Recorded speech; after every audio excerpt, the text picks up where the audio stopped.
menghairankan satu Malaysia. Selamat pagi tuan-tuan dan puan yang dihormati sekalian. Denyut nadi suara rakyat bergema di channel ini. Okey, antara yang membuat saya terkejut sepanjang video saya kemarin, beberapa hari ini video-video saya yang banyak view adalah apabila saya kasih tajuk ada musibah Anwar kena, lepas tu Anwar tumbang, lepas tu Kerajaan Perikatan Nasional ambil alih kerajaan, lepas tu Muhyiddin Yassin angkat sumpah.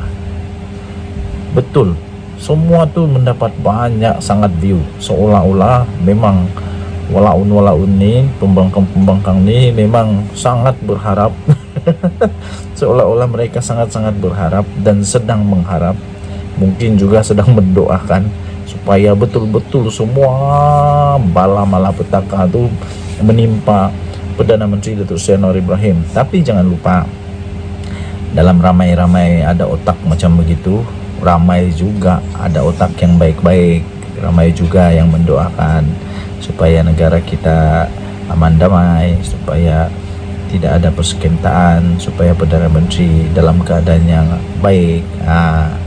Jadi semua itu hanya jadi impian omong kosong walaun. Dan salah satu yang mendapat perhatian saya sebenarnya adalah tentang bagaimana Datuk Seri Anwar Ibrahim mengecam, membinas politik kebencian yang ditaburkan oleh pembangkang.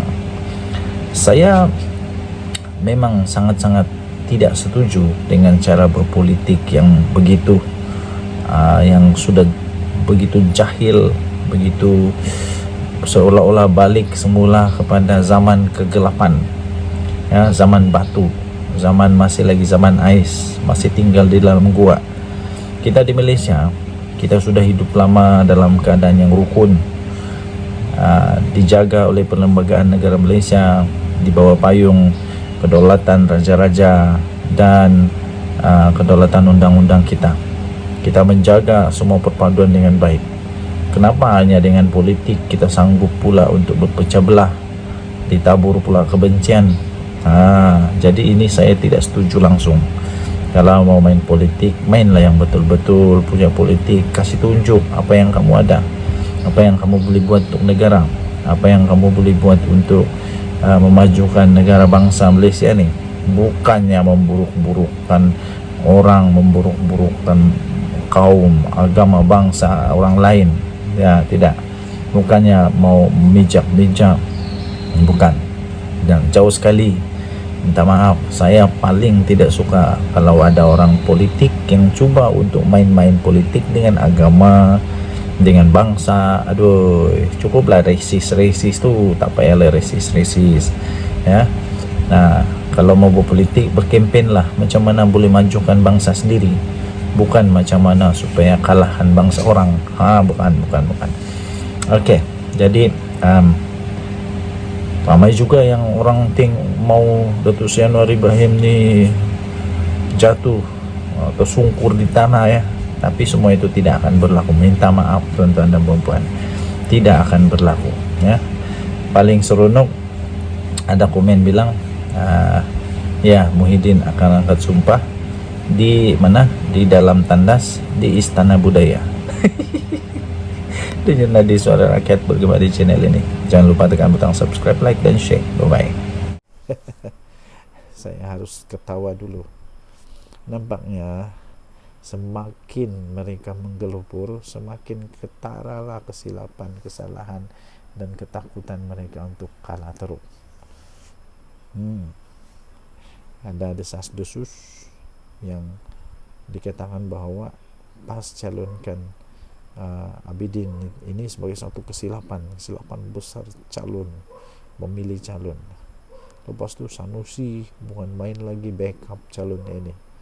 Nah, kali ini pas sekali lagi muncul backup, muncul payung pas calon mereka ini.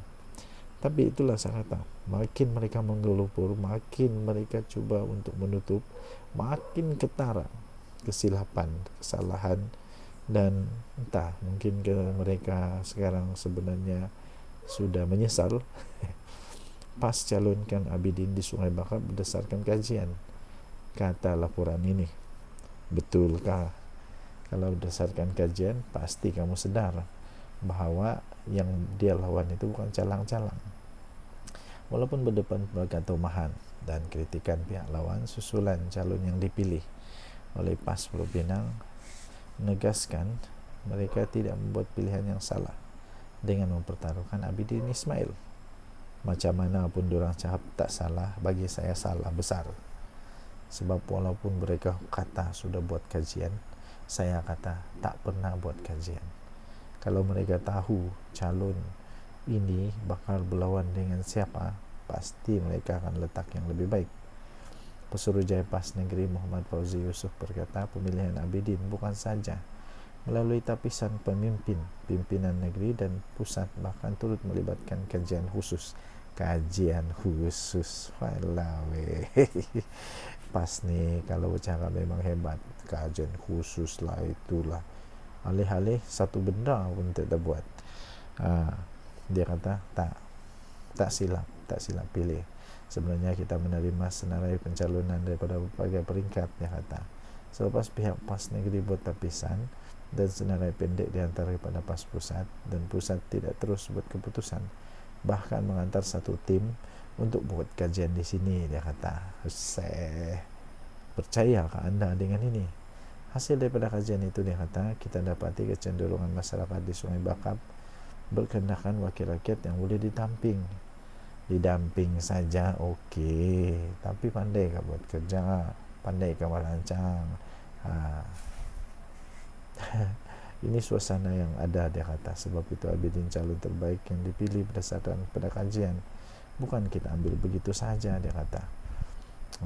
Kita lihat bagaimana situasi dan keadaan masyarakat Sungai Bakap ini. Mereka mahukan wakil yang berdamping dengan rakyat dan membela masalah yang dihadapi mereka, dia kata. Iya betul, memang kena cari yang mudah didamping, memang. Tapi kena fikir juga, ini pilihan raya, ada menang dan kalah. Kalau setakat didamping saja, nenek saya boleh bercalon, datuk saya pun boleh bercalon, malah kucing saya pun boleh calon, sebab kucing saya mudah didamping. Tapi yang kita mau tahu, pandai buat kerja ke tidak, pandai merancang ke tidak, pandai buat buat idea ke tidak. Semua itu bergantung kepada tahap pendidikan. Mau tidak mau, memang tahap pendidikan itu penting.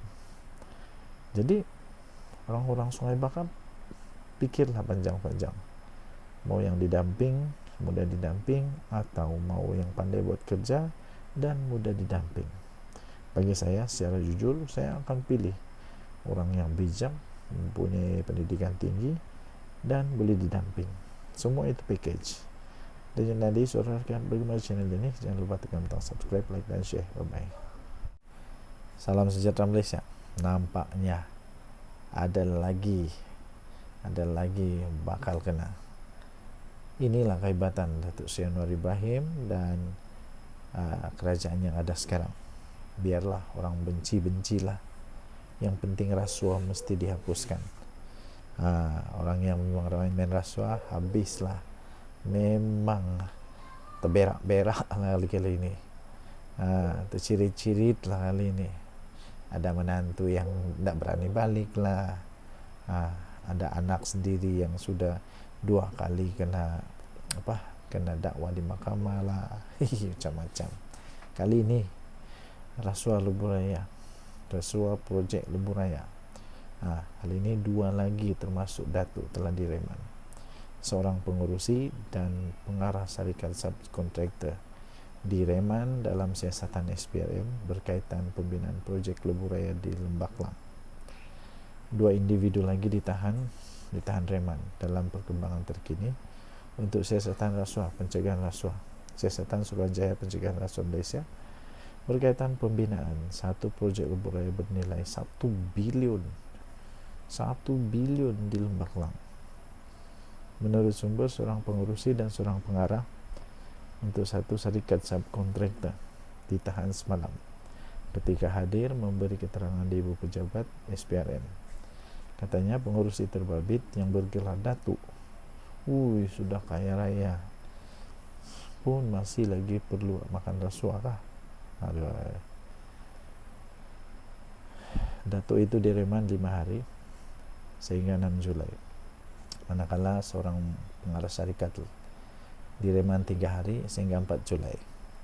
Selepas perintah dikeluarkan oleh Mahkamah Magistrate Putrajaya pada hari ini. Kedua-dua suspek itu disyaki telah memberi rasuah. Disyaki, memberi bukan menerima. Kedua-dua suspek itu disyaki telah memberi rasuah RM200,000 kepada pegawai-pegawai dalam badan berkanun sebagai balasan bagi mendapatkan kerja projek pembinaan lebuh raya yang sebelum ini dijalankan oleh satu syarikat yang lain, menurut sumber. Mereka juga dipercayai turut memberi rasuah kepada pegawai-pegawai di sebuah syarikat konsesi lebuh raya untuk tujuan yang sama. Pengarah kanan bahagian siasatan SPRM Hishamuddin Hashim ketika dihubungi mengesahkan tangkapan tersebut, dan siasatan itu dijalankan di bawah Section 16(b)(e) Akta SPRM. Dalam pada itu beliau mengesahkan semua suspek yang ditahan reman sebelum ini dilepaskan selepas tamat tempo reman, termasuk Ketua Pegawai Eksekutif CEO Syarikat Konsesi Lebuh Raya pada Isnin dengan jaminan RM150,000. Terdahulu 9 individu termasuk seorang CEO bergelar Datuk dan 2 pengurusan tertinggi Syarikat Konsesi Lebuh Raya ditahan dalam siasatan badan anti rasuah itu. Badan muka kepada yang makan rasuah. Harap-harap lepas ni ramai lagi jerung-jerung yang sudah jadi kaya raya, sudah jadi besar perut kerana makan rasuah ditangkap. Ini perlu dihentikan. Apa komen anda? Adakah anda setuju dengan saya? Akan ramai lagi yang akan ditangkap? Kita tunggu saja nanti. Denyut Nadi Suara Rakyat bergema di channel ini. Jangan lupa untuk tekan butang subscribe, like dan share. Malaysia kita punya, cinta Malaysia pun kita jaga kita. Kita jumpa lagi, bye bye. Salam sejahtera Malaysia. Aduh, ada satu lagi soalan dari saya. Betulkah PAS ni Perikatan Nasional ni bersatu ni, kalau main politik saja mesti timbul politik kebencian. Betulkah diorang suka main begitu? Kenapa suka buat politik kebencian? Kita susah-susah buat perpaduan, senang-senang dengan politik kebencian. Inilah yang telah dikecam, dibidas oleh Perdana Menteri. PM bidas politik kebencian yang dimainkan oleh pembangkang. Perdana Menteri Datuk Seri Anwar Ibrahim berkata beliau tidak terganggu dengan politik kebencian yang sedang dimainkan oleh pembangkang untuk menyerangnya. Malah beliau menyifatkan persekitaran politik negara terlalu menebal dengan kebencian, kerana apa yang dilaksanakan kerajaan ini seringkali saja dijadikan isu politik oleh pihak yang tidak bertanggungjawab. Apa saja mereka tak panggil saya, tidak ambil gaji dihina, benteras rasuah dihina, mengenai BlackRock pun mereka kata saya ejen Yahudi, baik dengan Hamas pun dihina, semua pun mau dihina. Jadi saya pun tidak faham apa diorang buat mau ni sebenarnya. Bagus sangat ke diorang? Suci kah? Lepas tu PM Anwar kata, saya hanya jawab sikit-sikit, tapi seringkali saya tak peduli kerana saya fikir kita punya tugas lebih berat dan ia tidak mudah. Fakta tidak sama sekali dipedulikan, yang dilontarkan hanya kebencian. Apakah ini harus mengganggu kita?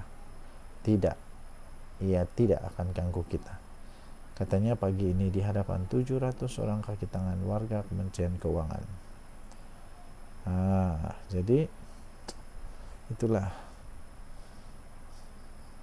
saya pikir kita harus mencontohi negara-negara yang berpolitik sehat, yang berpolitik dengan keluarkan fakta, dengan keluarkan hujah-hujah yang memang untuk memajukan negara, bukan hujah-hujah politik kebencian. Apalagi kalau menunggang-nunggang, aduh, pening kepala, semua mau ditunggang. Lama-lama jadi tunggang kerbau pun jadi ini. Ya, harap-harap semua yang suka menunggang-nunggang tuh berhentilah daripada menunggang yang tak perlu ditunggang. Ini bukan mencipta satu perpaduan di Malaysia. Ini boleh menyebabkan perpecahan untuk negara Malaysia. Okey. Kita jumpa lagi. Bye-bye. Salam sejahtera. Selamat malam. Kedah dan Kelantan antara negeri yang catat kemiskinan melebihi paras nasional. Aduh, selalu orang cakap tentang Sabah. Kali ini welcome to the club lah. 4 negeri iaitu Sabah, Kelantan, Sarawak dan Kedah merekodkan peratusan kemiskinan melebihi paras nasional. Tapi sabar, saya fikir Sabah tidak lama lagi akan berjaya untuk mengharungi masa-masa yang sudah berlalu itu. Tapi bagaimana dengan Kelantan dan Kedah? Adakah seperti Sabah yang sekarang ini mulai mengurak langkah? Jika Anda datang ke Sabah sekarang, Anda boleh rasa sendiri, memang ada perubahan yang berlaku di Sabah sekarang. Semua MP-MP di Sabah sekarang sudah mulai berani bersuara dan bijak. Tapi bagaimana pula di Kelantan dan di Kedah? Adakah semakin maju ataupun makin ke belakang? Susulan itu kerajaan memaklumkan akan menggerakkan usaha menoktahkan kemiskinan tegar di 4 negeri tersebut. Ini yang kita ucap terima kasih nih. Inilah kerajaan madani yang bagus, yang sebenar, walaupun di sana penuh dengan pembangkang, tapi tidak diketepikan. Jadi harap-harap memang betul lah, dan kita yakin betul kerajaan akan menggerakkan usaha untuk menoktahkan kemiskinan tegar ini. Timbalan Menteri Ekonomi Datuk Hanifah Hajar Taib sendiri berkata, data semasa menunjukkan Sabah mencatatkan peratusan kemiskinan tertinggi 1.2%, diikuti Kelantan 0.8%, Sarawak 0.4% dan Kedah 0.3%. Dalam usaha menoktahkan kemiskinan di seluruh negara, tumpuan diberikan kepada negeri dan wilayah yang punya peratusan kemiskinan tegar lebih tinggi melebihi paras nasional, katanya ketika sesi pertanyaan bagi jawapan lisan di Dewan Rakyat. Beliau menjawab soalan Ahmad Fadli Syari, PN Pasir Mas, yang bertanyakan negeri yang menjadi sasaran kerajaan dalam usaha mencapai sifar miskin tegar dan pelan tindakannya. Okey, mengulas lanjut, ahli Parlimen Mukah itu berkata, kerajaan menerusi kerjasama rentas kementerian dan agensi melaksanakan program pembasmian kemiskinan tegar bertujuan meningkatkan peluang pekerjaan dalam kalangan penduduk miskin, seterusnya memperbaiki taraf hidup golongan tersebut. Terima kasihlah kepada kerajaan perpaduan sekarang ini yang memang saya sendiri dapat rasa, saya yakin bahawa akan ada perubahan di negeri, terutamanya negeri Sabah lah, kerana sekarang dasar pembangunan yang diketengahkan oleh Perdana Menteri Datuk Seri Anwar Ibrahim memang sangat hebat, sangat padu, sangat mantap. Inilah yang diharap-harap. Jadi kita terus doakan semoga kerajaan ini akan bertahan sampai semua yang di-plan, semua yang dirancang sudah jadi kenyataan. Kita doakanlah semoga semuanya okey-okey saja. Dejan Hadis Suara Rakyat berkibar di channel ini. Jangan lupa tekan butang subscribe, like, dan share. Kita jumpa lagi. Bye-bye. Penat juga malam ini. Hujan lagi, banjir lagi. Salam sejahtera Malaysia dan hormati suara rakyat bergema di channel ini. Tuan-tuan dan puan-puan yang dihormati sekalian, ada orang buat spekulasi terbaru dan saya pun ditanyalah apa pendapat saya dengan perkara ini, yaitu kalaulah UMNO keluar daripada kerajaan, Zahid Hamidi kah jadi Perdana Menteri Malaysia yang baru? Wow, saya kata tidak mungkin. Tidak mungkin Zahid Hamidi boleh jadi Perdana Menteri yang baru. Pada pendapat saya, ini pendapat saya saja. Ada manusia ni dia memang dicipta. Ada manusia ni memang dicipta untuk bukan jadi nombor satu, tapi dia bagus jadi nombor dua. Ada manusia ni dia memang dicipta tak boleh jadi bos paling besar, tapi dia jadi bos nombor dua yang terbaik. Jadi saya fikir Zahid Hamidi macam begitu. Zahid Hamidi, saya rasa ini pendapat saya secara pribadi, Zahid Hamidi memang dicipta menjadi nombor dua saja, tidak boleh jadi nombor satu. Jadi lagipun Zahid Hamidi banyak kes lah sekarang. Dia banyak kes, dan walaupun ada kes-kes yang sudah dimenang semua tuan, tapi saya fikir tidak sesuai untuk Zahid Hamidi jadi Perdana Menteri Malaysia, apalagi kalau dengan UMNO. Dan saya fikir kalaupun UMNO masuk ataupun keluar daripada kerajaan, lepas tu kerajaan ini tumbang, lepas tu nanti bergabunglah UMNO, PAS dan Bersatu untuk jadi kerajaan bersama dengan parti-parti yang lain, termasuk daripada Bebas dan sebagainya. Saya tidak fikir UMNO patut jadi kerajaan atau jadi Perdana Menteri. Kenapa? Kerana